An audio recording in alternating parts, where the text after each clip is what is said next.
مزيده يا ربنا لك الحمد كما ينبغي لجلالك وعظيم سلطانك سبحانك لا نحصي ثناء عليك كما أثنيت على نفسك اللهم صل وسلم وشرف وعظم وكرم على سيدنا وحبيبنا وشفيعنا محمد أصرف الصلاة والتسليم وعلى آله وصحبه أجمعين سبحانك لا علم لنا إلا ما علمتنا إنك أنت العليم الحكيم فرب اشرح لي صدري ويسر لي أمري واحلل عقدة من لساني يفقهوا قولي ربي زدنا علما ورزقنا فهما اللهم افتح علينا فتوح العارفين وحفظ المرسلين وإلهام الملائكة المقربين اللهم فقهنا في الدين وعلمنا تأويل آمين يا الله يا رب العالمين أما بعد Alhamdulillah jamaah yang dimuliakan Allah, kita sama-sama telah membacakan Maulid Simtud Durar yang insya Allah keberkahannya Allah curahkan untuk kita semua dan juga orang tua kita dan juga orang-orang yang kita cintai. Amin ya Allah ya Rabbal Alamin. Dan Alhamdulillah juga kita bertepatan dengan datangnya bulan Maulid, ya, yaitu Rabiul Awal. Kita sudah sepatutnya, bahkan seharusnya kita bangga dan bahagia menyambut bulan apa? Bulan yang dimuliakan oleh Allah Subhanahu wa taala, yaitu bulan Rabiul Awal. Karena dikatakan bulan ini adalah bulan yang penuh keberkahan, ya. Jadi selain bulan Ramadan atau bulan-bulan yang lain, bulan Rabiul Awal pun adalah bulan yang memang Allah curahkan keberkahan. Bagaimana tidak, coba bayangkan orang-orang yang dulunya membenci Rasulullah SAW lalu memuji kepada Rasulullah SAW sehingga apa? Sehingga bisa dekat dan bahkan diberikan hadiah oleh Rasulullah SAW. Salah satu diantaranya siapa? Ka'ab bin Zuhair, ya kan? Rasulullah SAW tersenyum melihat yang dulunya adalah musuhnya Rasulullah SAW sehingga dia dapat mencurahkan kejujurannya, kebahagiaan kepada Rasulullah SAW. Seperti mana dikatakan dikutip yang barusan kita sama-sama bacakan di dalam Simtud Durar. Fama min sirrin ittasala bihi qalbun munib illa min sawabihi fadlillahi ala hadzal habib. Tidak ada siapapun yang secara sir Allah berikan, Allah pilih. Jadi katakanlah ada orang-orang yang terpilih dari Allah Subhanahu wa taala yang memiliki di hatinya kecintaan kepada baginda Rasulullah sallallahu alaihi wasallam. Tidak dapat dibohongi, tidak dapat dipungkiri. Dan bahkan ada orang-orang sepertinya seakan-akan mencintai Rasulullah SAW namun bohong, ya. Tapi ada orang-orang yang dengan jujurnya mencintai Rasulullah SAW dan itu adalah rahasia yang memang Allah berikan di hatinya. Fama min sirrin ittasala bihi qalbun munib. Orang-orang yang memang di hatinya betul-betul mencintai kepada Rasulullah sallallahu alaihi wasallam. Illa min sawabihi fadlillahi ala hadzal habib. Karena apa? Karena Allah berikan kesempurnaan dan itu adalah suatu anugerah bagi dirinya yang mana Allah sudah berikan kepada Rasulullah sallallahu alaihi wasallam berikut umatnya. Ya la galbin sururuhu gaddawala. Wahai hati-hati kita yang memiliki hati ini, orang-orang yang memiliki hati dan hatinya berbahagia, sururuhu gaddawala. Kebahagiaan itu selalu kita jaga. Kebahagiaan yang dia dalam hatinya bahagia karena cinta kepada Rasulullah sallallahu alaihi wasallam. Dikatakan bihabibin ammal ana manawala. Yang kebahagiaan itu selalu tersambung kepada Rasulullah sallallahu alaihi wasallam. Rasul yang mana Allah utus untuk seluruh umat manusia.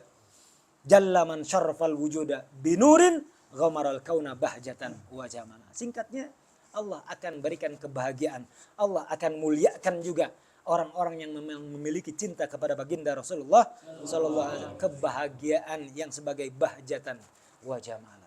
Keindahan dari diri seseorang yang ketika memiliki kecintaan kepada Rasulullah sallallahu alaihi wasallam. Salah satu bentuk cinta kita kepada Rasulullah sallallahu alaihi wasallam, kita selalu di setiap minggunya minimal membacakan sirah, sejarah, ya, dan memuji Rasulullah SAW dengan membacakan salah satu diantaranya adalah kitab Simtud Durar.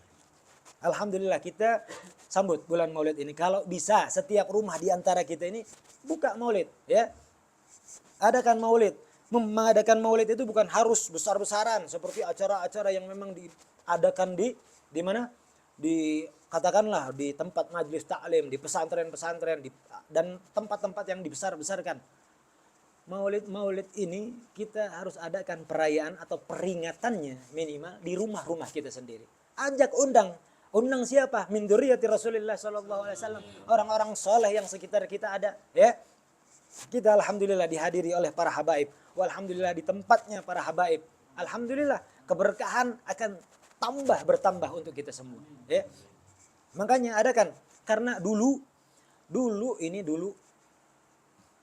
bahkan di abad kedua kurang lebih, itu ada seseorang, ya, khalifah, ya, istrinya itu menyuruh orang-orang di ahli Madinah memperingati maulidnya Rasulullah SAW di setiap rumah. Untuk apa? Terus mengingat Rasulullah SAW. Apalagi di zaman sekarang, di zaman dimana banyak sekali generasi sekarang udah lupa siapa Rasulullah SAW. Jangankan untuk ngapalin nasabnya, jangankan untuk ngapalin bagaimana kisah sejarah perjuangan untuk memperjuangkan Islam. Tentang Rasulullah SAW secara singkat saja sudah tidak tahu. Ya kan? Jangan ngomongin yang muda saja, yang tua bahkan sudah melupakannya. Makanya alhamdulillah dengan adanya bulan Maulid ini kita hadiri dan bahkan adakan di rumah-rumah kita untuk maulid, ya. Membacakan kitab-kitab maulid dan undang orang-orang yang saleh, para dzurriyyahnya Rasulullah, para habaib, para sayyid untuk hadir bersama kita, ya. Ala kulli alhamdulillah Allah berikan juga kepada kita keistiqomahan untuk melanjutkan majelis taklim, ya. Yang setelah kita bacakan majelis maulid, majelis zikir, majelis sholawat, kita lanjut dengan majelis taklim. Terakhir kita sudah bahas tentang ilmu tasawuf. Kitab dari Al-Qutbul Irsyad Al-Habib Abdullah bin Ali Al-Haddad, yaitu kitab An-Nasaih Diniyah. Kita sudah selesai membahas tentang bab salat.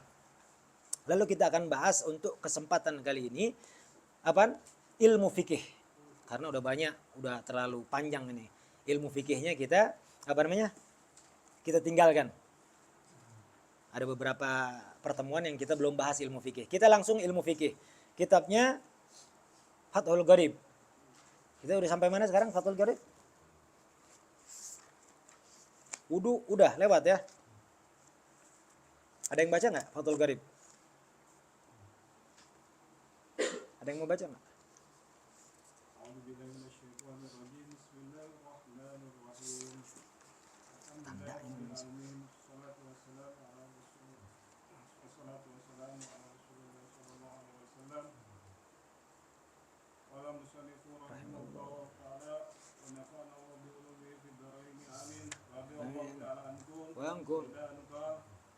Faslun fi bayani ma yahrumu istimalu min awani wa ma yajuz.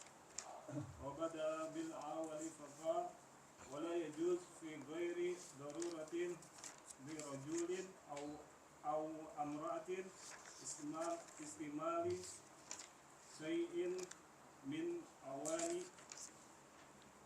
awani dhahabi wal fiddah la fi aklin wala fi surbin wala ghairihima wa kama yahrumu istimalu ma dhukira yahrumu tikhaduhu min ghairi istimali min ghairi istimalin fil asah wa yahrumu aidan al-ina al-mutaliya bidahabin aw fidatin in hasala min tilai syai'in bi ardihi 'ala an-nar.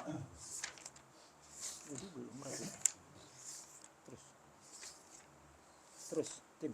Wa yajuz istimali inai ghairihima ay ghairi dahabi wa fiddah minal awani nafisati ka inai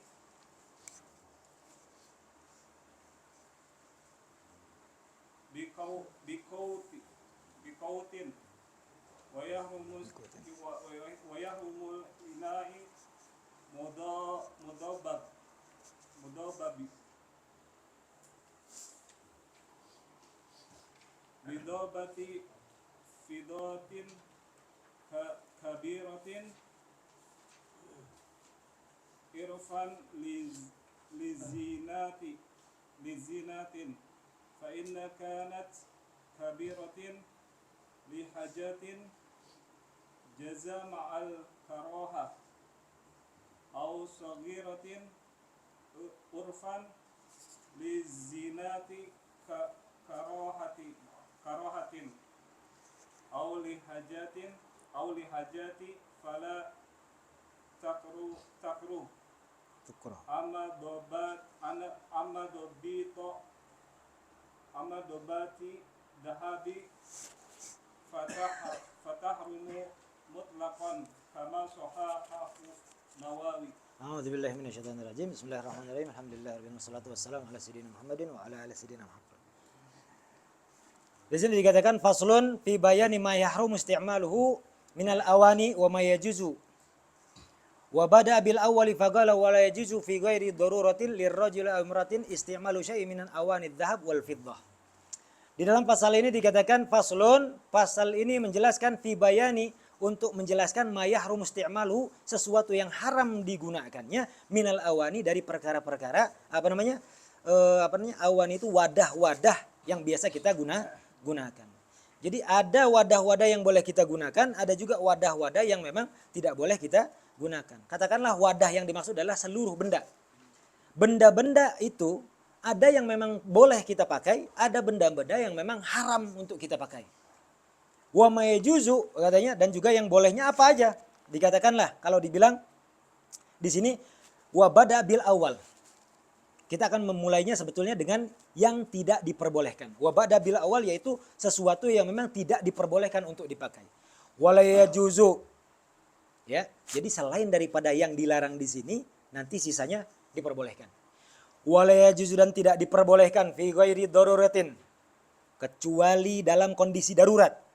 Lirrajulin aw imra'atin, baik itu laki-laki atau itu perempuan, isti'malu, untuk menggunakan syai'un, suatu apapun, min awani dzahabi wal fiddati, dari wadah-wadah atau benda-benda yang terbuat dari emas ataupun dari perak.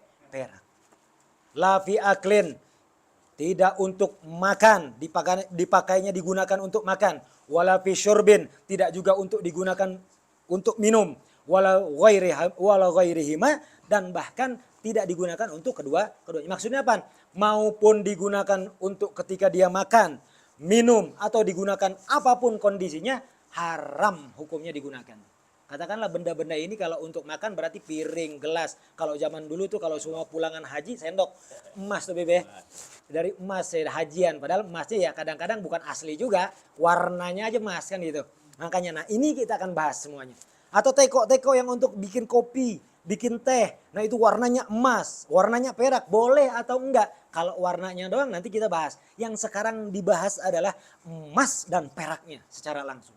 Pakai teko emas, pakai teko perak, atau wadah apapun, bahkan wadah buhur sekalipun, dari emas, dari perak, boleh apa enggak? Ya? Atau mungkin yang digunakan ini tadi untuk makan atau minum. Ini tidak digunakan makan atau minum, digunakan hanya untuk katakanlah untuk kacamata, bikin bingkai dari emas. Masya Allah. Ya. Kan bisa jadi cincin dari emas. Ya kan, kalau cincin termasuknya anhuli. Ya kan? Tapi termasuk nantinya kita akan bahas satu persatu. Jadi benda-benda apa saja yang memang boleh atau tidak boleh kita gunakan. Baik itu laki-laki atau perempuan. Makanya dikatakan kalau jenisnya benda-benda awani, itu khusus sebagai wadah-wadah. Wadah apapun ini. Wadah apapun untuk makan, untuk minum, atau hanya sekedar hiasan. Bikin guci. Kalau guci untuk pas bunga kan gitu. Guci dari emas. Masya Allah. Boleh apa enggak? Haram hukumnya. Jadi untuk hiasan apapun, ya itu dikatakan haram hukum untuk menggunakannya. Wa kama yahrumu isti'malu ma dzukir yahrumu ittikhadhu min ghairi isti'malin. Dan sama hukumnya seperti diharamkan menggunakannya, haram juga untuk membuatnya. Jadi haram kita membuat apa? Wadah-wadah dari emas. Misalkan punya emas 1 kilo, kita mau bikin apaan? Kita mau bikin wadah buhur biar cakepan dikit. Kan itu. Atau mungkin kita mau bikin ini bingkai biar bingkai kacamata biar rada-rada awet. Dari emas dibikin haram. Ya kan? Baik beli langsung atau buat sendiri sama-sama haram. Jelas di sini. Ini yang murni emas. Oh, karatnya berapa? Kalau murni emas kan berarti ada karatnya 24. Enggak. Karat berapapun dikatakan itu emas, itu haram digunakan. Mau karatnya 24 karat, 22, 18, semuanya haram. Jelas? Baik itu emas ataupun perak. Fil asah, dan ini adalah kaul para ulama yang memang dikatakan mu'tamad. Fil asah, ya kan? Jelas di sini? Jelas ya? Dikatakan mana tadi? Wa yahrumu aidan. Ini kita agak cepat sedikit biar kebahas semuanya. Wa yahrumu aidan. Dan diharamkan juga al-ina'ul mutalli bidhahab. Wadah-wadah yang memang aslinya bukan emas, aslinya besi, aslinya kuningan, aslinya bahkan tembaga. Kan itu, atau stainless. Cuma ingin disepuh dengan emas. Kan ada, ya kan? Wadah-wadah yang memang hanya sepuhan aja, ya kan? Tajir banget mah enggak, tapi ingin terlihat tajir, gitu kan? Jadi disepuh lah dari sendoknya emas, cangkirnya emas, semuanya diperlihatkan dengan nuansa emas. Dan itu disepuh emas, bukan cuma ada pewarna cat yang memang warnanya jadi warna emas. Ini memang emas ya. Karena sekarang ada nih warna-warna emas padahal itu bukan emas, kan itu. Nah, ini hukumnya apa? Kalau memang itu adalah sepuhan dari emas, makanya hukumnya apa? Haram, walaupun itu wadah dari stainless. Itu pun tidak serta-merta langsung haram, karena apa? Fiddah katanya in hasala minal mutla minat tali katanya, minat talai katanya syai'un ya'riduhu 'alan nar. Itu pun syaratnya dikatakan haram kalau si sepuhan tadi itu ketika dibakar ada mencair dan menetes. Paham? Jadi kalau ternyata sepuhan tadi itu, misalkan wadah nih, misalkan katakanlah stainless, lalu disepuh dengan emas. Tapi ketika sepuhan emas ini, warna-warna emas ini, lalu dipanaskan oleh api, tiba-tiba hilang menguap si emasnya, itu tidak haram. Yang haram bagaimana? Kalau ternyata pas disepuh, ada tetesannya hasil daripada pembakaran si emas tadi. Ini yang dikatakan haram. Tapi kalau ternyata pas dibakar hilang menjadi asap, ya kan, bahkan menghitam, maka itu tidak haram. Jadi barang-barang yang disepuh emas tidak haram. Kan itu. Kalau tidak sampai mencair sepuhannya. Memang kalau semua yang disepuh bisa sampai mencair, bisa kalau memang disepuhnya itu terus-terusan.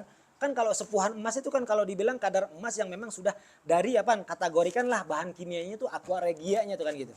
Nah, itu masuklah disepuhlah wadah-wadah itu dengan dengan kelistrikan itu. Katakanlah kalau semua di bahasanya itu electroplanting tuh. Dimasukin jadi si wadah-wadahnya ini wadah-wadah stainless, besi, kuningan dan tembaga itu akan berubah menjadi emas. Warnanya pun warna emas dan kadarnya pun kalau seumpama dicek itu adalah kadar emas. Beda dengan cat-cat yang berwarna emas. Nah, ini kalau pas disepuhnya mencair haram digunakan. Kalau dibilang disepuhnya ketika dibakar mencair haram digunakan. Tapi kalau ternyata dibakar hitam, menghilang, kan itu bahasanya menghilang nih, nggak haram. Jadi boleh, berarti boleh dengan syarat ketika dilebur tidak mencair emasnya. Jelas di sini? Jelas. Jadi kalau semua kita lihat kayak orang-orang hajian nih, pulang hajian bawa sendok emas, ya kan, teko emas, macam-macam kan ada. Bahkan sekarang Tanah Abang aja dijualin kan. Kalau di Bandung nggak tahu tempatnya di mana yang jualin begitu ya. Nah, ini kayak begitu-begitu untuk kita, katakanlah di rumah untuk lebih enak, ya kan, dipandangnya, untuk menjamu tamunya agar lebih menghormati tamunya. Boleh, silakan. Dengan niat bukan untuk ria, bukan untuk khuyala, aneh itu. Silahkan, nggak jadi masalah. Bahkan hukumnya tidak dengan syarat dan ketentuan yang berlaku. Lanjut. Wa yajuzu isti'malu ina ghairihima. Nah, yang tadi yang haram itu jadi perak dan emas haram hukumnya kalau ya jenisnya memang emas atau sepuhan yang sekiranya kalau dibakar ada lelehannya. Tapi selain daripada wadah di antara kedua logam mulia tadi, ya, emas dan perak tadi, maka bagaimana hukumnya? hukumnya wa yajuzu istimalu ina ghairi ma, boleh menggunakan wadah dari bahan-bahan selain daripada dua logam tersebut, ai ghairu dzahab wal fiddah, yang dimaksud apaan? Emas dan perak tadi. Minal awani, wadah apapun, bejana apapun, benda apapun, an-nafisah, walaupun itu bernilai tinggi. Punya akik, nggak nanggung-nanggung, bukan dibikin batu, ya kan? Akiknya bukan dibikin batu, ya kan? Bukan lagi dibikin layentin, bukan. Dibuat gelas, dibikin piring. Dari apaan? Akik. Dari bahkan sapir. Wah, rumah ya kan. Rumahnya kalau semua makan, piringnya aja dari sapir. Ya kan. Mangkoknya dari apa namanya? Ruby. Waduh, Masya Allah. Kan itu bahkan nilainya bisa lebih tinggi daripada emas. Betul nggak? Perkaratnya bahkan lebih tinggi nilainya daripada emas. Boleh. Silahkan. Halal hukum. Lamun boga nya teh. Nya lamun teu boga mah make coet we ti batu leuweung nya teh. Tahu cobek tahu? Nah, makan pakai cobek teh sambal pakai cobek, nikmatnya. Terus kaina in yakut. Contohnya aja di sini di dalam kitab ini, kaina in yakut. Ya kan? Seperti wadah yang terbuat dari bebatuan yakut, ya kan? Apaan kan safir. Nah ini kalau enggak ruby atau merah delima atau apapun jenis bebatuan yang kalau semua giok, ya kan? Pakai giok tuh, meja dari giok. Kalau meja giok mah banyak yang punya ya. Meja giok, ya kan, piring giok, banyak lah. Mangkok dari giok banyak, mungkin gelas dari giok banyak yang punya. Nah, boleh apa enggak? Boleh. Tapi harganya nih mahal nih. Misalkan ini giok atau kalau sumpah mangkoknya dari zaman dulu nih. Zaman-zaman kerajaan karena peninggalan. Wah, bahan barang-barang antik. Masya Allah. Silahkan. Haram? Enggak. Harganya lebih mahal dari emas? Iya, silahkan. Yang haram itu cuma emas, perak. Cukup. Tapi kalau hanya sekedar warna emas, warna perak, silahkan. Nah itu. Tapi jenisnya emas dan perak, haram. Oh kan tapi ini kan perempuan. Katanya kalau perempuan pakai emas nggak apa-apa. Mau laki-laki, mau perempuan, haram hukumnya. Yang boleh untuk perempuan, nanti kita bahas, yaitu tentang apa? Perhiasan. Cukup. Hanya perhiasan yang diperbolehkan untuk perempuan. Emas laki-laki haram juga kalau emas. Kalau perak nanti ada persyaratan dan ketentuan yang berlaku. Lalu dikatakan di sini wa yahrumul ina al mudabbib. Selain daripada wadah-wadah yang memang kita sepuh dengan emas, terkadang ada nih di antara kita yang disepuh sih enggak. Misalkan wadahnya misalkan dari giok. Aneh itu. Wadahnya dari giok. Tapi karena gioknya retak-retak, maka si retakan-retakan itu ingin terlihat lebih antik, maka diberikanlah tambalan-tambalan dengan urat-urat emas. Nah ini ada banyak nih. Kalau batuan biasanya yang udah ada urat emasnya itu apaan? Apa namanya? Sapirus. Nah, ya kan? Ini nih, tahu batu tuh dia. Batu virus itu biasanya ada urat emas. Nah, kalau seumpama punya mangkok, ya kan? Mangkok di zaman Majapahit misalkan yang betul-betul antik tapi udah retak nih, mau kita tambal biar betul-betul keantikan menjadi memiliki daya jual yang lebih tinggi, lebih mahal harganya. Ditambahlah dengan emas. Boleh apa enggak sih? Ya, apakah tetap haram pas kita pakai nih si mangkok tadi? Kan tadi pakai tapi kan ini mah nggak dipakai, hanya sekedar untuk kita jual lagi atau mungkin hanya sekedar hiasan di rumah. Ini kita sudah bahas sebelumnya. Mau kita untuk pakai atau kita hanya sekedar membuat, itu hukumnya haram. Tapi apakah haram juga kalau hanya sekedar menambal-nambal itu? Maka dikatakan di sini wa yahrumul ina al mudabbib bidubbati fiddatin, katanya dikatakan, dan haram hukumnya apabila ada wadah yang ternyata kita tambal dengan dengan emas. Dan di sini dikatakan yang pertama kalau memang tambalannya itu ternyata emas, tetap itu haram hukumnya. Tapi kalau seumpama mau nambelnya pakai perak, baru ada tafsilnya. Ya, kalau ditambalnya hanya pakai perak, ada tafsilnya. Ada beberapa hukum yang berbeda di sini. Ada syarat dan ketentuan yang memang bisa pilih. Ada yang boleh, ada yang nggak boleh. Yang boleh yang seperti apa? Kita katakan yang tidak boleh dulu, yang haram dulu. Wa yahrumul ina al mudabbabi bidabbati fiddatin, katanya kabiratin. Haram hukumnya apabila ada wadah yang ditambal, ya kan, dengan tambalan perak yang apabila tambalan peraknya itu terkategorikan besar. Besarnya ukurannya seperti apa? Urfan. Kalau dikatakan besarnya itu dikatakan urfan. Urfan itu sekiranya orang mengatakan, oh ini mah gede nih. Misal contoh apaan? Ada teko, lalu ternyata ada tutup tekonya, berikut gagang tekonya pakai perak. Oh ini mah gede ya kan. Nah ini terkategorikan besar kalau dikatakan dinyatakan secara uruf. Orang umumnya mengatakan ini besar maka haram hukumnya. Tapi kalau ternyata hanya sedikit, misalkan kalau seumpama di puncak tekonya tadi ada misalkan hiasan apa lalu ditambahkan sesuatu untuk menutupi ada lubang apa segala macam, maka apakah hukumnya haram? Tidak. Kalau dikatakan itu mah kecil. Ya enggak termasuk perak atau tambalan-tambalan besar. Atau katakanlah tadi mangkok-mangkok yang memang ditambal dengan perak-perak tadi, kalau semua dikata ini mah sedikit, ya kan karena retakan-retakan pun sedikit, maka halal hukumnya untuk digunakan. Paham di sini? Paham ya? Bisa dipahami di sini. Makanya, tapi ya kan, fa in kanat kabira li hajah jaza ma'al karoha. Ternyata memang dibutuhkan besar. Kenapa? Karena memang si teko ini, karena memang ini teko peninggalan kakek buyut nih. Enggak sayang banget kalau dibuang untuk sebagai sejarah nih, tapi udah retak nih. Bagaimana? Membutuhkan tambalan yang memang agak lebih besar.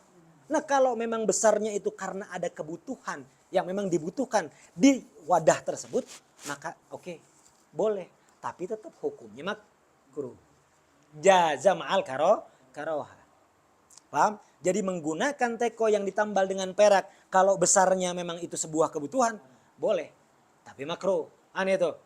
Tapi tingkatannya bukan haram. Yang haram itu nggak ada kebutuhan apapun, nggak ada tujuan apapun. Katakanlah tidak ada keretakan, tidak ada kebocoran, lalu main tambal aja hanya untuk sekedar hias-hiasan, lizinah nih. Makanya dikatakan kalau besar udah haram. Tapi kalau besar itu karena kebutuhan, itu makruh. Aneh itu.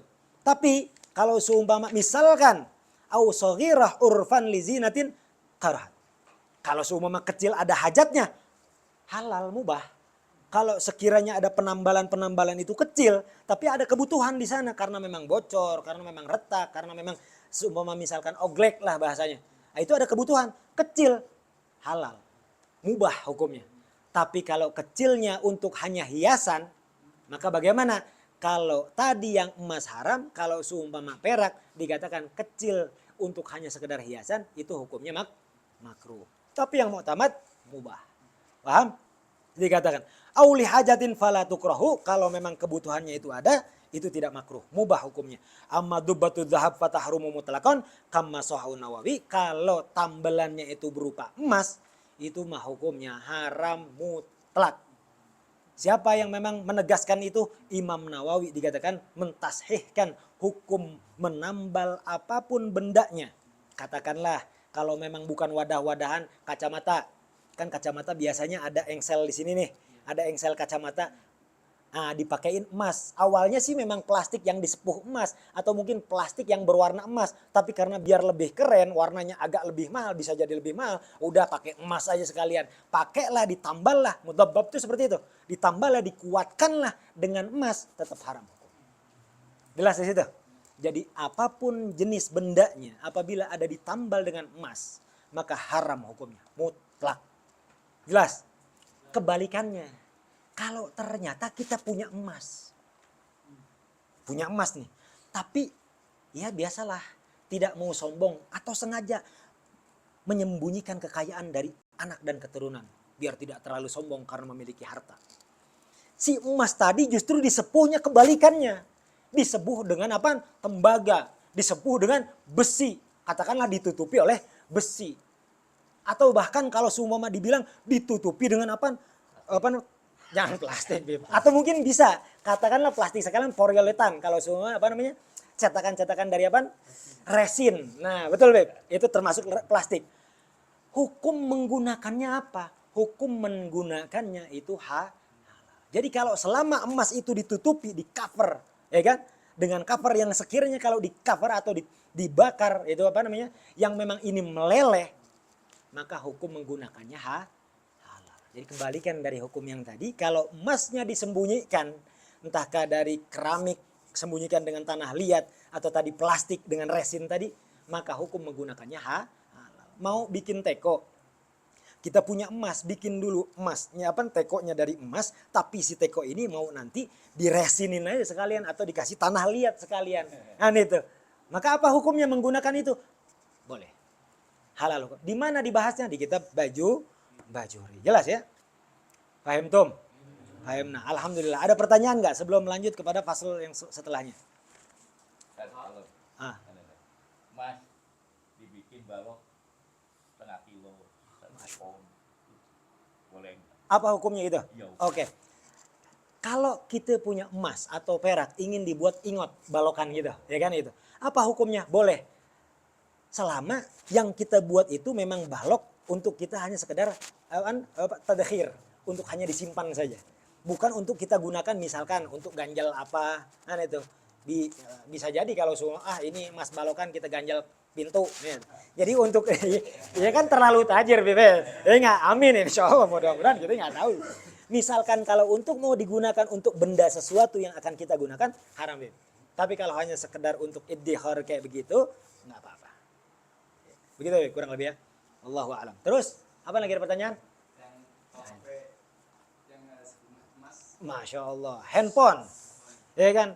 Biar dikata lebih glamor, ya kan? Handphonenya ada list-listnya emas.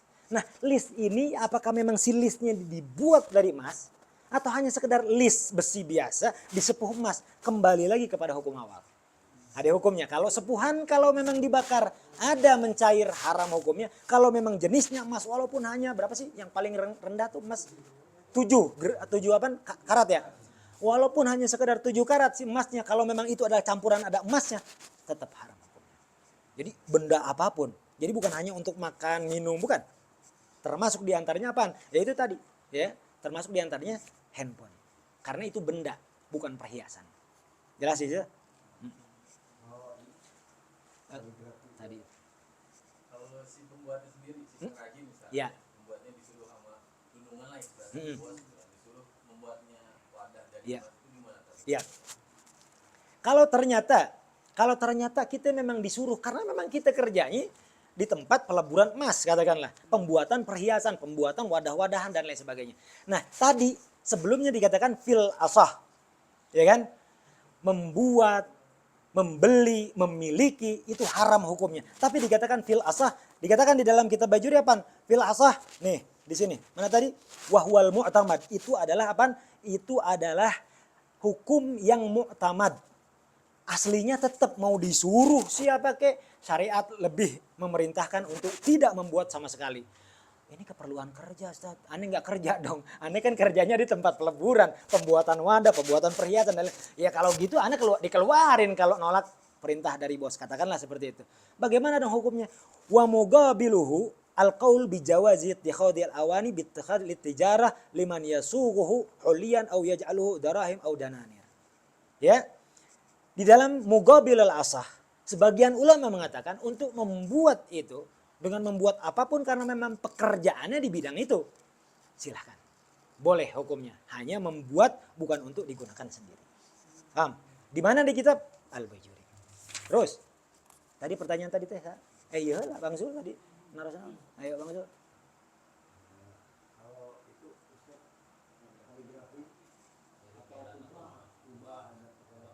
Kubah.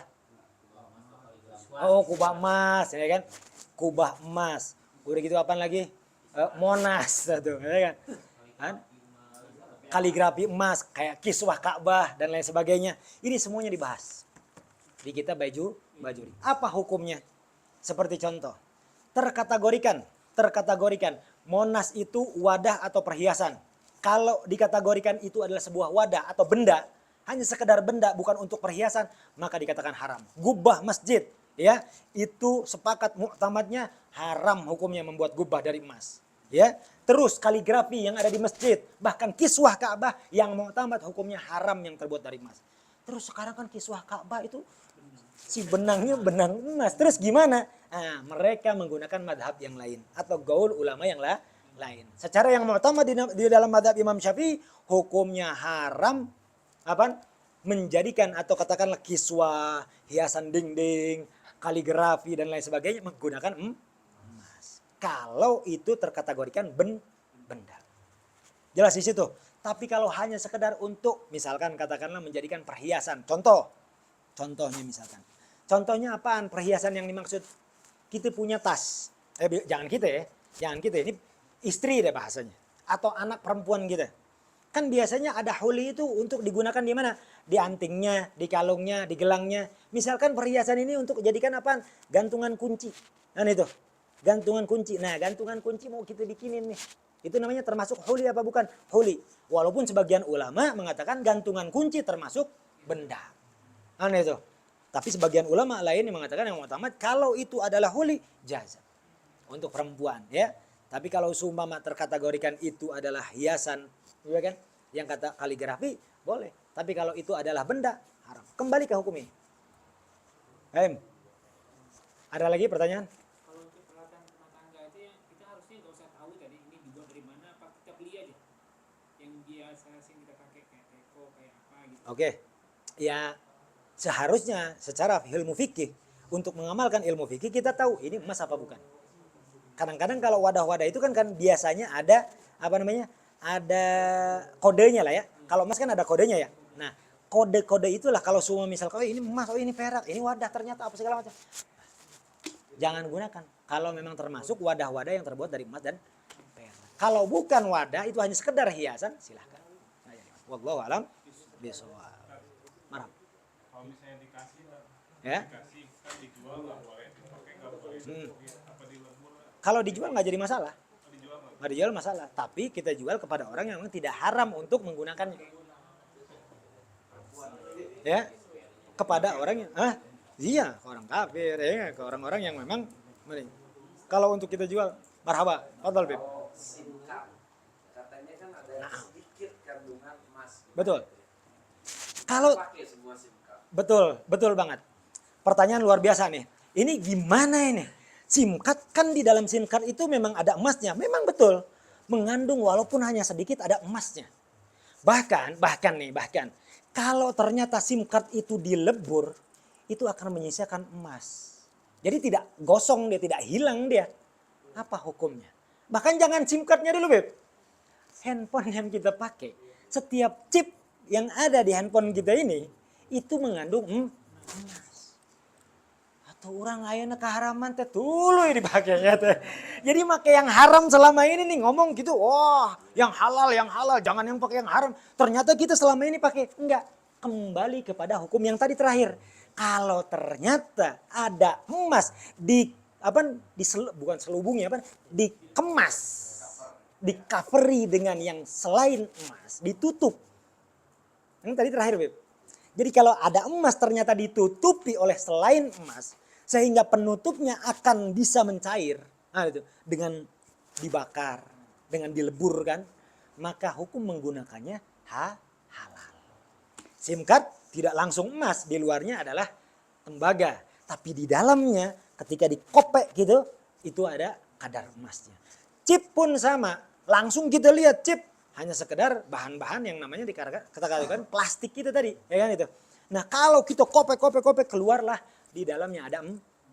Nah, itu termasuk kategori hukum yang memang dikatakan tadi di dalam kitab Baijuri. Hukumnya menggunakan emas yang tercover atau dibungkus dengan emas, hukumnya apa? Kurang lebih gitu, Beb. Nah, ala kulli hal. Ya kan rada bingung juga, Beb. Kalau ternyata kita haram juga nih secara hukum. Wah, kita kudu meninggalkan handphone, meninggalkan itu semua. Kacau. Iya, yang murah tetap ada, Beb. Tetap ada. Terus kurang lebih begitu, Beb. Gimana? Termasuk bahkan perhiasan sekalipun kalau memang ternyata ditutupi halal digunakan. Kalau perhiasan ditutup seperti sama laki-laki gitu. Enggak jadi masalah. Misalkan diresinin. Iya, kalau diresinin jam tangan. Emang aslinya emas, tapi kita sepuh dengan atau kalau dibilang dibungkus dengan resin, kalau enggak dengan stainless. Kalau bisa ya, atau dengan besi atau apa segala macam. Bisa apa boleh enggak? Boleh. Selama itu tercover, ya kan? Enggak. Resin ada yang transparan, enggak bisa. Kenapa kok transparan enggak bisa? Dibahas di sini. Karena apa? Karena li huliyati. Kalau dibilang alasannya itu karena si emas. Mengundang orang-orang miskin yang memang menghancurkan hatinya orang-orang yang tidak memiliki harta. Kalau dibilang si emasnya itu jenis warnanya, jenisnya yang memang membuat itu haram. Membuat iri. membuat iri, ya coba kalau semua kita bawa jalan-jalan bawa emas 1 kilo, ya kan?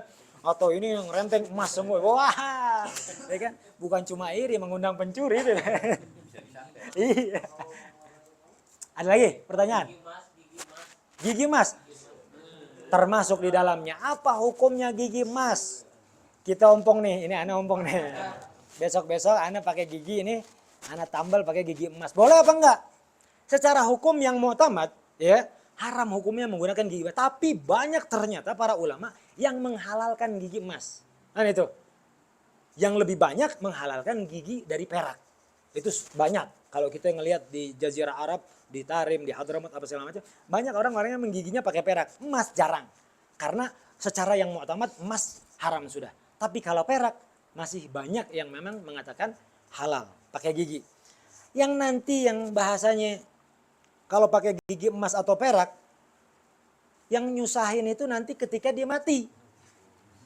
Kenapa? Karena kalau mati itu gigi ini nanti nggak boleh dibawa ke kubur kecuali dengan ridho daripada ahli waris. Bahkan yang mau tamat walaupun diridhoi harus dicabut. Wah, itu tadi naboga huntu ompong deh. Ya, nah itu kurang lebih begitu ya. Jadi gigi emas, gigi perak apa salahnya, semuanya dibahas di dalam kitab baju. Antum? Oke, sekarang kita lanjut ke pasal yang berikutnya. Tipis-tipis pasal-pasal yang insya Allah bisa kita terapkan. Apa? Faslun fi istimali alati siwak. Pasal ini akan menjelaskan tentang siwak. Siwak kalau kita artikan dengan bahasa modern, sikat gigi. Kita dianjurkan sikat gigi nih oleh syariat, dianjurkan sikat gigi. Tapi lebih tepatnya ini kita dianjurkan untuk menggunakan alat siwak. Faslun fi istimali alati siwak. Pasal ini akan menjelaskan tentang alat siwak atau menggunakan siwak. Wahwa min sunanil wudu. Kalau kita bahas tentang siwak ini sebenarnya siwak untuk apa? Sebetulnya siwak ini disunahkan ketika akan wudu. Ya, atau ketika akan sholat. Sebenarnya siwak ini disunahkan oleh Rasulullah SAW pertama kalinya untuk menggunakannya, untuk kita gunakan dalam kondisi mau sholat. Ya, Rasulullah mencontohkan untuk menggunakannya ketika akan berwudu. Makanya termasuklah daripada wahwa min sunanil wudu. Hukum siwak ini adalah termasuk dikategorikan sunnah-sunnahnya wudu. Wa yutlaku siwak, dikatakan siwak ini apaan? Asifaku aidon, katanya alama yastaku bihi min arakin wa nahwihi. Jadi dikategorikan siwak ini definisinya apa? Asiwak adalku wa alatuh. Kalau dibilang definisi siwak itu apa? Siwak sih apa sih?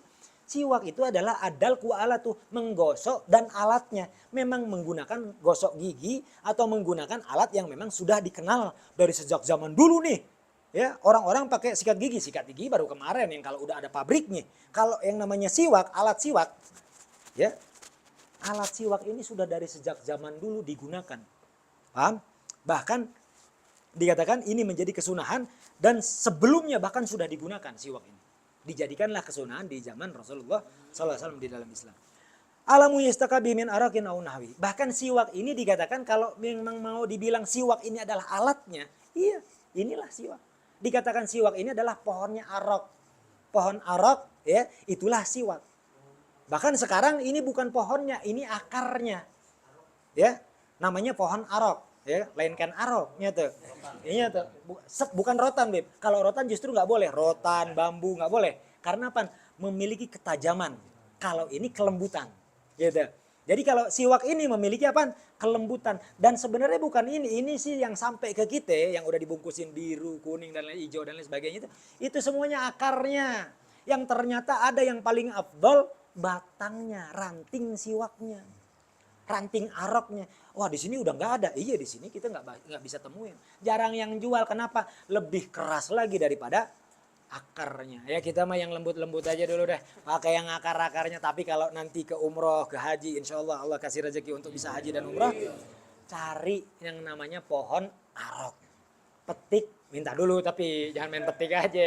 Ya, minta petik batangnya untuk kita gunakan langsung secara afdoliyah tertinggi keafdolannya. Bahkan apa?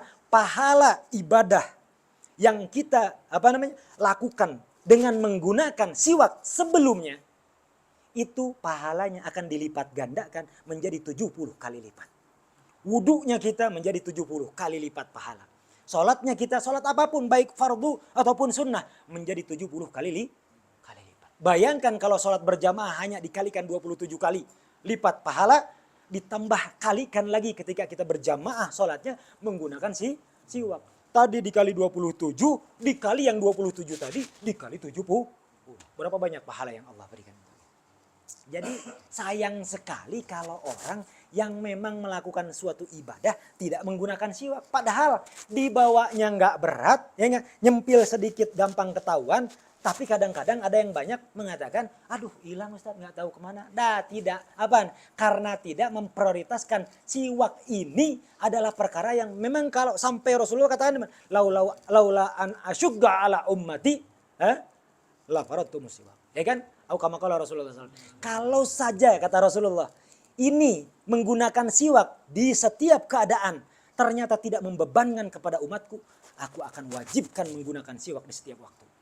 Coba bayangkan. Rasulullah bahkan mengatakan apa? Bakal aneh wajibin menggunakan siwak kalau ternyata nanti takutnya apa? Tidak membebani. Tapi karena Rasulullah sangat sayang kepada umatnya, ya enggak? Lihat aja sekarang, ya kan? Siapa yang membawa siwak, siapa yang tidak, kan begitu. Kadang-kadang menjadi berat. Padahal kalau untuk urusan harga, goceng, ya enggak? Cuma goceng, bahkan 3.000 kalau online, ya kan? Itu mudah sekali hilang. Beli serenceng, ya kan? Hilang bawa lagi, hilang bawa lagi. Tapi setiap amalan ibadah kita dikalikan berkali lipat. Bahkan dari manfaat-manfaat siwak. Bayangkan, manfaat siwak akan menghindarkan kelupaan.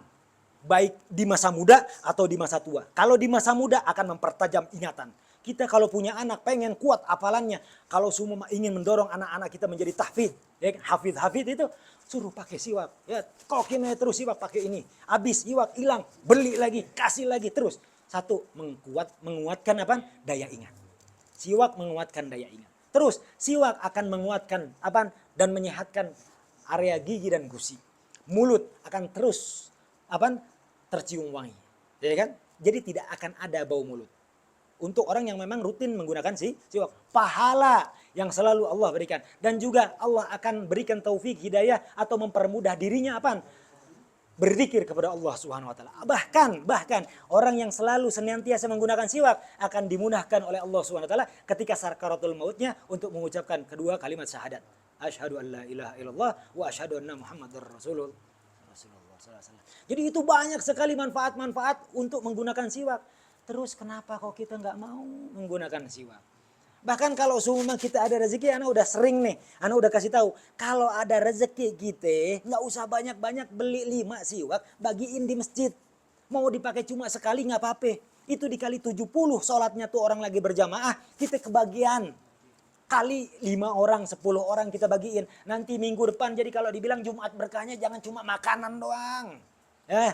Jumat berkah makanan silahkan. Tapi ada Jumat berkah yang insya Allah tuh dipakai terus-terusan apa? Siwak minimal 2 mingguan kepake. Ya tuh, minimal 3 mingguan kepake. Minggu setiap hari ya bangun tidur apa terus-terusan. Itu setiap digunakannya ada pahala untuk digunakan. Jadi Jumat berkahnya teh naon? Siwak ti ayeuna mah. Berengan gocengan ya tuh kalau punya, kalau nggak punya jangan paksakan dulu ya. Paham tuh? Nah, wasiwaku mustahabun fi kulli hal. Oh, berarti kalau siwak tadi kalau pas pakai pengen wudu aja, pas pengen sholat aja, pas bangun tidur enggak. Menggunakan siwak digunakan sunnahnya. Bayangkan, dihukumi pahala siwak, menggunakan siwak itu fi kulli halin di setiap waktu. Di setiap waktu yang dimaksud bagaimana? Walaupun hanya sekedar kita mau ketemu teman. Siwakan dulu. Mau jalan, bangun tidur, mau ketemu, mau apa, mau bekerja, mau bahkan taklim, mau baca Quran, apapun kondisi sebelum kita melakukan apapun kita bersiwak dihukumi sunnah. Di sini dikatakan wasiwaku mustahabun fi kulli hal. Wasiwaku mustahabun fi kulli halin, hukumnya sunnah di setiap waktu. Wala yukrahu tanzihan, bahkan tidak ada hukumnya siwak itu makruh secara tanzih, ya. Secara khusus makruh gitu untuk menggunakan apapun, enggak ada. Ya, dalam kondisi apapun menjadikan bahkan apapun menjadi amalan dikalikan pahalanya 70 kali lipat. Dahsyat nggak tuh pahala siwak? Sayang kalau kita nggak pakai. Ngaji nih dikatakan tadi kalau kita sebelum ngajinya pakai siwak kita tahu pahala ngaji seperti apa? Kata Rasulullah SAW, satu deh pahalanya ngaji. Dudukmu di majelis taklim walaupun sesaat itu lebih baik, lebih afdal daripada bersedekah 1000 kuda untuk perang. 1000 kuda nih. Satu kuda kalau harganya 50 juta kali 1000. Berapa banyak tuh? Miliar pokoknya. Kali lipatkan oleh kita, gandakan dengan siwak 70 kali. Jadi pahala yang sangat mudah untuk kita perbekali kelak nanti di akhirat dengan cara-cara seperti ini yang semudah ini. Kita nggak punya, kita nggak pakai. Rugi apa nggak? Makanya kenapa Rasulullah katakan banyak sekali nanti kelak di akhirat orang-orang yang merasa rugi menyia-nyiakan waktunya di dunia. Kenapa? Yang kayak begini aja ditinggalin. Makanya kalau udah ngaji, sekarang mah jangan malu. Apa nanti kayak kuno-kuno begitu, ya kan? Pakainya kayu-kayu, bodoh amat. Ya enggak? Mau kuno, mau kayak gimana kayak, ya kan? Kita mau katakan sunnah, enggak. Ente kalau nggak percaya ini tentang sunnah, ane tentang kebersihan. Kenapa pakai kayu yang gampang dibawa-bawa ini? Nah itu, sikat gigi kan bisa, enggak ada mereknya. Kalau sikat gigi ada mereknya, kalau siwak nggak pakai merek-merek kan, plastiknya ada, copot, ya enggak? Simpen di saku masing-masing kemana-mana bawa. Bahkan para ulama mengatakan, dikatakan apa? Thalabul ilm, al-amil bi ilmihi. Dinyatakan orang itu termasuk thalabul ilm yang dimuliakan Allah, ya kan? Dipuji oleh Rasulullah SAW. Dikatakan dia mengamalkan ilmunya. Lihat ciri-cirinya. Di sakunya ada siwak nggak? Tanya. Ane nggak mau nanya, ya enggak? Nanti kapan waktu anak tanya baru. Sekarang jangan ditanya. Jadi gitu aja. Illa ba'da zawal lis-shaim. Jadi dikatakan siwak ini sebenarnya nggak ada makruhnya sama sekali. Memang kecuali kan kita juga pernah dengar. Kalau pas puasa kan katanya dimakruhkan menggunakan siwak. Betul. Di sini dikatakan illa ba'da zawal lis-shaim. Kecuali ternyata orang yang berpuasa setelah zawal. Setelah zuhur. Kalau orang yang lagi berpuasa habis zuhur tuh udah makruh sudah. Habis sholat zuhur. Atau memang ingin sholat zuhur. Makruh pakai siwak. Itu pun belum dikatakan. Nanti ikhtiarnya Imam Nawawi nggak makruh. Sudah pakai setiap hari walaupun puasa. Di sini dikatakan. Fardan au naflan. Kalau orang yang berpuasa katanya memang sebagian ulama mengatakan makruh. Itu pun di waktu zuhur. Ba'da zawalu syams. Jadi matahari setelah tergelincir. Itu dikatakan makruh. Kenapa kok makruh di situ? Sebagian ulama memakruhkan karena ada hadis yang lebih kuat menyatakan apa? Menyatakan bahwa rihnya atau baunya orang berpuasa itu seperti apa? Melebihi baunya misik. Jadi jangan dihilangkan karena bersiwak. Tapi Imam Nawawi ikhtiar di sini lebih kuat anjurannya katanya untuk bersiwak kapanpun. Makanya dikatakan wan tazulul karabi guru syams, itu akan hilang kemakruhannya sampai maghrib. Ikhtaran Nawawi adamul karah mutlaqan. Kalau Imam Nawawi bilang nggak ada makruh walaupun puasa.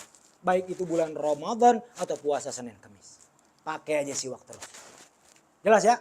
Jadi kita bisa pakai nih. Oke, karena udah kebiasaan terus kita puasa pakai siwak, makruh nggak? Oh, Imam Nawawi bilang enggak.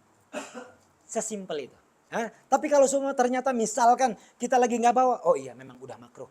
Jadi kita menjaga sesuatu dengan ilmu kita, jadikan pahala di sana. Kehilangan pun karena sesuatu yang memang menjadi ilmu di sana. Wahwa, kita menjelaskan tentang apa? Tentang urusan siwak nih. Ay as-siwaku, siwak itu fi salasati mawadi'a asyaddu istihbaban. Menggunakan siwak itu di tempat atau di kondisi 3 hal ini, ya kan? Di 3 kondisi ini asyaddu istihbaban akan lebih disunahkan atau sangat-sangat disunahkan. Ada 3 kondisi. 3 kondisi ini siwak betul-betul disunahkan. Apa itu? Min ghairiha katanya daripada kondisi-kondisi yang lain. Jadi ada satu keadaan yang siwak ini jangan sampai enggak. Ente ngomong ente tolabul ilim. Kita ngomong kita anak majlis. Kita ngomong cinta sama Rasulullah SAW. Kalau namanya cinta sama Rasulullah SAW, ittiba, ikuti Rasulullah SAW. Minimal 1, siwaknya ada. Jadi kalau ngomongin cinta sama Rasulullah nggak punya siwak di sakunya, bohong ente cinta sama Rasulullah. Mulut doang ente ngomong. Ittiba dari siwak aja. Sunnah yang lain nggak orang lihat.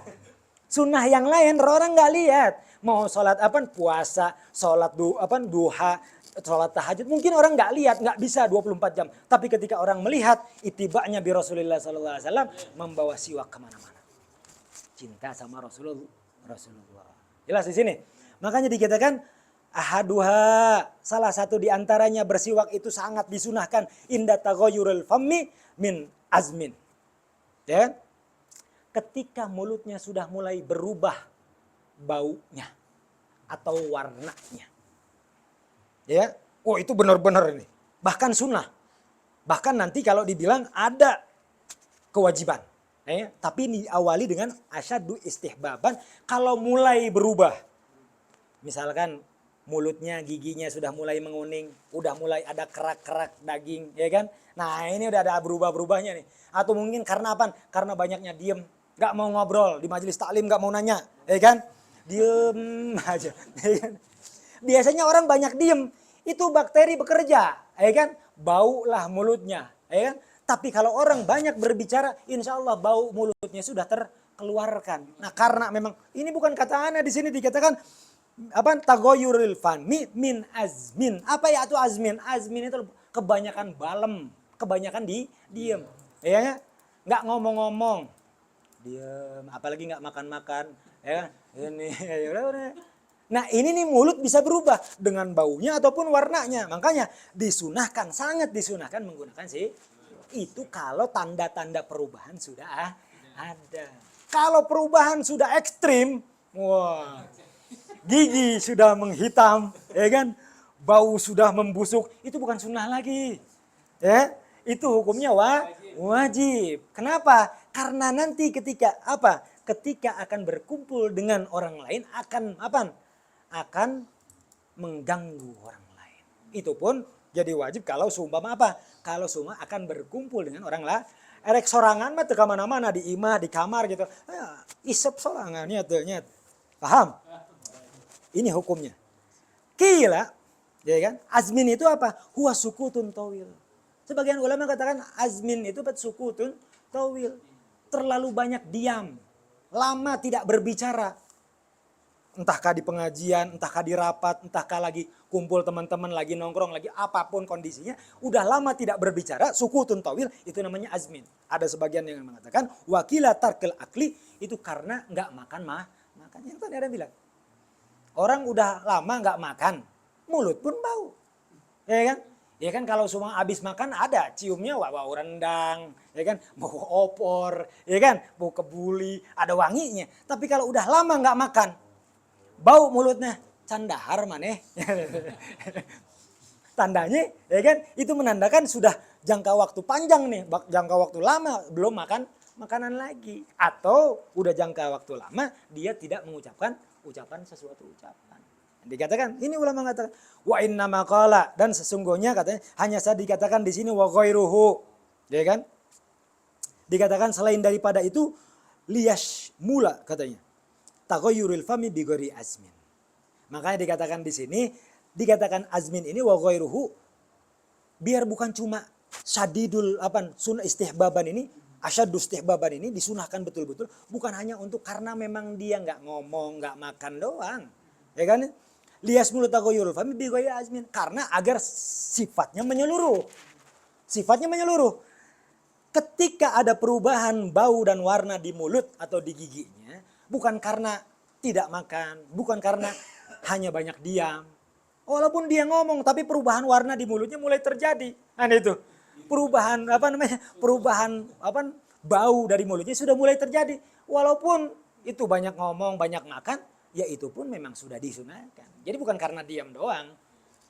Jadi pada intinya apa? Ketika ada perubahan di mulut, di gigi, disitulah letak di mana kesunahan siwak betul-betul dianjurkan. Terus, contoh, perubahan bau yang memang tidak dengan kategori tidak makan itu seperti apa? Ka'akli dirihin karihin. Seperti contoh makan makanan yang memang memiliki bau yang menyengat. Mungkin di antara kita yang tidak merasa bahwa bawang putih itu baunya menyengat. Karena suka bawang putih. Bawang bombay. Kalau orang India kan kalau udah bawang bombay jadi apa nih? Makanan kayak gadoan, kayak apel ya bebe. Jadi kayak makanan ini gitu. Kalau kita coba makan bau bawang apa segala macam kan kayak nggak suka, ya kan? Menyengat tuh bau-bau yang memang tidak sedap diciumnya gitu. Nah, atau bau apapun, jengkol, pete, atau bau-bau yang lain. Nah, ini termasuk perubahan bau di mulutnya. Maka kembali kesunahan itu lebih disunahkan lagi untuk bersih Min thumin wa basolin, seperti contoh bawang putih, basol, bawang merah, wa ghairi ma, atau jenis yang lainnya seperti jengkol, pete dan lainnya. Ya kan? Kalau ada orang yang nggak suka bau durian, ya kan? Ternyata dianggap oleh mereka itu bau duriannya, bukan wangi durian. Kalau yang suka wangi durian, kalau yang nggak suka bau durian. Maka bagaimana? Sebelum kita jumpai, maka bersiwaklah dahulu. Jelas di sini ya. Terus wasani, dan yang kedua, sedikit lagi. Indal qiyami ay istaiqadz minan naumi. Yang kedua disunahkan, betul-betul disunahkan untuk bersiwak itu ketika bangun tidur. Ya. Wasalisu, jelaslah kenapa alasannya bangun tidur kebanyakan gitu bau mulutnya, ya kan? Banyak bakteri di sana, bahkan ada najis di sana. Nah, nanti ada tata cara nih. Kalau umpama kita bangun tidur, kita yakini ada najis di mulutnya, lalu siwak yang digunakan nanti akan digunakan juga untuk siwak sholat, maka jangan disekaliguskan. Maka siwaknya dipisahkan. Ada siwak bangun tidur, ya kan? Ada siwak sholat. Siwak bangun tidur pun jangan pas bangun tidur pakai, simpan lagi, nanti pas bangun tidur pakai lagi. Enggak. Bagaimana? Siwak bangun tidur dipakai bangun tidur, cuci, simpan lagi. Karena apa? Agar mensucikan si siwak tadi untuk digunakan di kemudian hari. Kurang lebih begitu. Jadi nggak boleh menggunakan siwak yang sudah dipakai, najis hukumnya, lalu dipakai lagi. Ini hukum kenajis apa? Hukum keharamannya karena tadamuh bin najasa. Jelas di sini ya? Jelas. Ini nih ada tata cara yang memang harus kita perhatikan. Terus selain bangun tidur disunahkan siwak wasalisu, yang terakhir.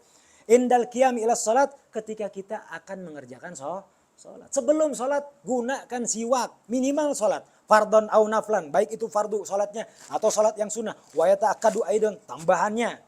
Selain daripada tiga tempat tersebut, tiga kondisi tersebut, apa disunahkan lagi siwak?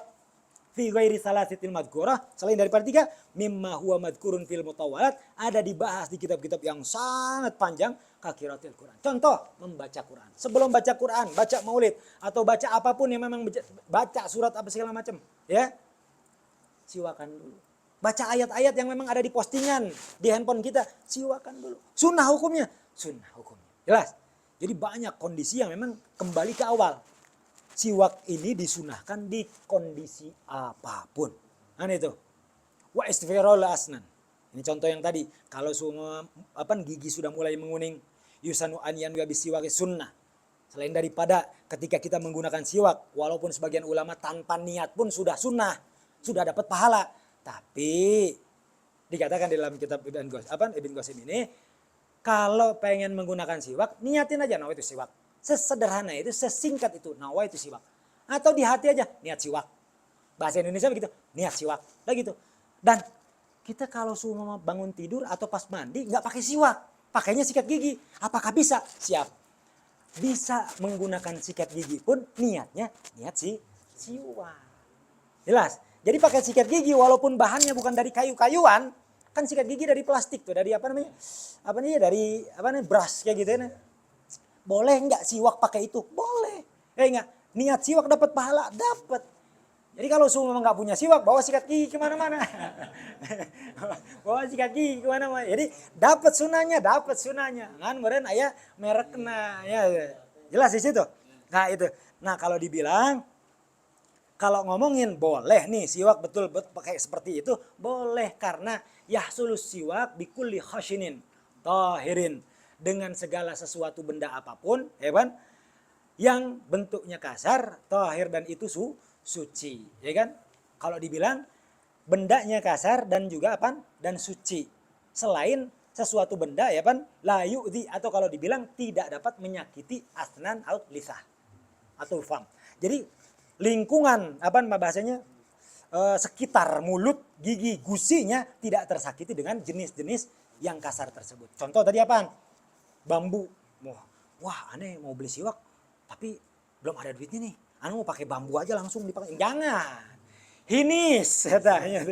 Itu bambu itu tajamnya luar biasa. Ente pakai siwak pakai bambu robek semua ente punya kelapa. Nah, kalau kelapa Anda belum tahu nih.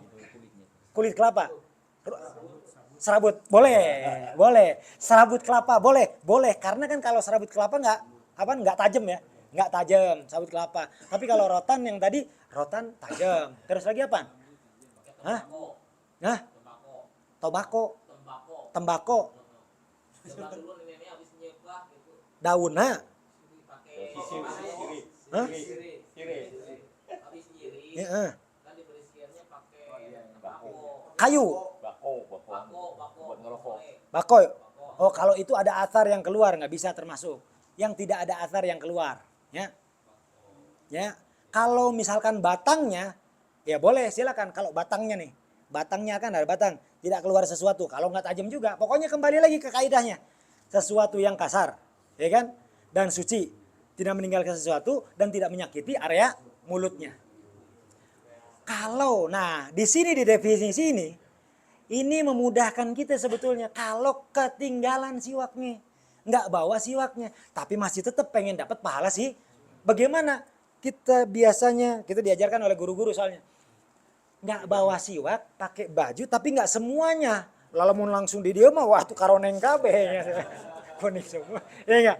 Terus bagaimana? Pakai lipatan dalam, kan biasanya ada kasarnya tuh. Ya kan ya? Ada kasar-kasarnya. Nah disinilah menggunakan siwak, hanya sekedar untuk mendapatkan pahala bersiwak. Jadi kalau pakai tangan bagaimana? Pertanyaan bagus dari Habibnya. Kalau pakai tangan bagaimana? Yang mu'tamad, ulama menyatakan, kalaupun seumpama, walaupun tangannya kasar, nyatu, pekerja keras, nyatu, tangannya udah kapalan, Beb. Bagaimana? Apakah sah bersiwaknya? Tidak sah. Ya. Tapi sebagian ulama mengatakan kalau khoshin, kalau tangannya memang kasar, boleh bersiwak. Jadi sebagian ulama mengatakan kalau kasar, boleh. Kalau tangannya lembut, udah dua-duanya. Semua ulama mengatakan bersepakat, enggak sah. Jadi kalau pakai tangan yang lembut, antum lembut nih, semua nih. Yang biasa megangnya cuma pulpen, ya kan? Yang komputer doang, tangannya lembut. Tapi kalau udah megangnya batu mulu, apa segala macam yang kasar-kasar, itu biasanya kapalan-kapalan tuh. Ininya dipegang, wow. Ternyata ngegosok tuh kayaknya udah kayak amplas, keras. Tidak termasuk, Beb. Karena itu keluar, bukan benda.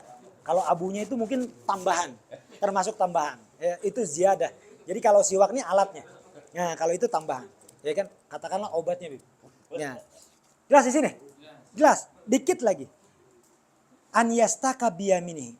Ingat, bersiwaklah selalu dengan tangan kanan. Wa yabda'u bil janibil aiman, dan mulailah dari sebelah kanan. Min famihi, dari mulutnya, wa an yumirruhu ala syaghihi halqihi imraran latifan, dan nanti setelah selesai di giginya diusapkan juga siwaknya ke langit-langit mulutnya.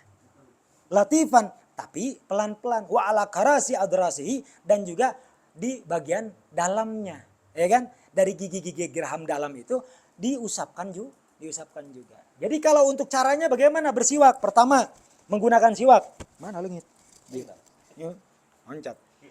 Siwak, usahakan pertama siwak panjangnya, anak kurang nih sebenarnya, ya. Panjangnya yang paling afdol pas ketika kita menggenggam dan jempol ke atas. Jempolan lah, nyata. Jempol. Pas dengan jempol kita. Diusahakan siwaknya jempol. Sejempol kita dengan mengepal, ya. Tidak kurang, tidak lebih, itu yang paling afdol. Ini kurang, nyata. Anak bawa yang pendeknya soalnya. Diupayakan jangan lebih dari itu. Biasanya yang kita beli lebih. Ada yang sampai kurang lebih kalau semuanya 1 jengkalan lah. Itu yang pertama. Terus menggenggam siwak khinsir tahta, ya kan? Wal ibham. Jempol dengan kelingking di bawah, 3 jari di atas, 2 jari di bawah. Pegangnya seperti ini, ya. Pegangnya 2 jari begini, pegangnya begini. Lalu bagaimana?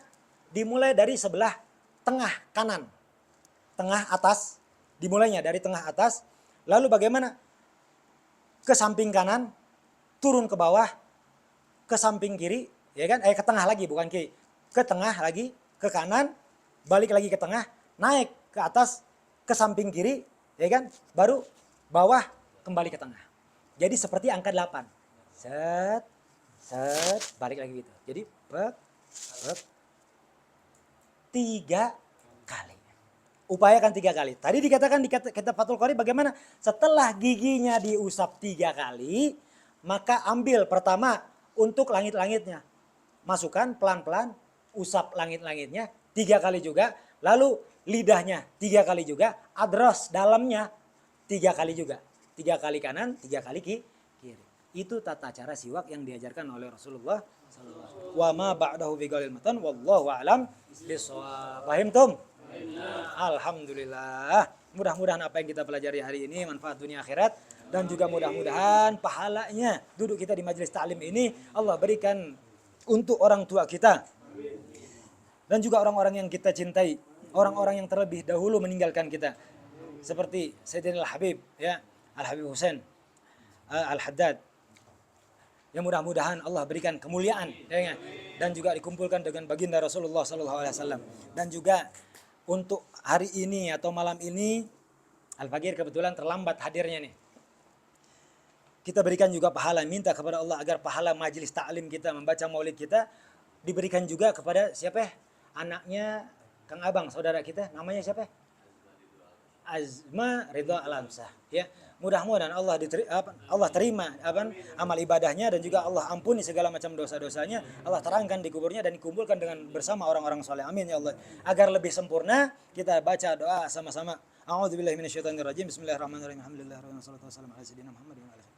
ربنا انفعنا بما علمتنا ربي علمنا الذي ينفعنا ربي فقهنا وفقه أهلنا وقرابات لنا في ديننا ما للقدر أنثى وذكر ربي وفقنا ووفقهم لما ترتضي قولا وفعلا كرما وارزقي كل حلالا دائما واخلا أزكياء علما نرضى بالخير ونقضى كل شر ربنا واصلح لنا كل شؤون وأقر بالرضا منك العيون واقضي عنا ربنا كل الديون قبل أن تأتينا رسل المنون واغفر واستر أنت أكرم من ستر وصلاة الله تغشى المصطفى من إلى الحق دعانا والوفا بكتاب فيه للناس الشفاء وعلى الآل كراما شرفا وعلى الصحب مصابيح الغرر اللهم اهدنا بهداك واجعلنا ممن يسارع في رضاك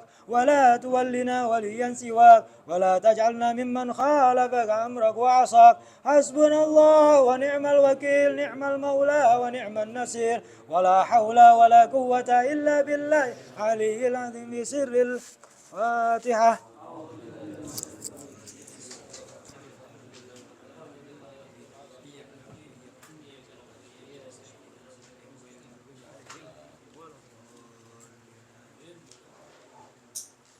Alhamdulillah.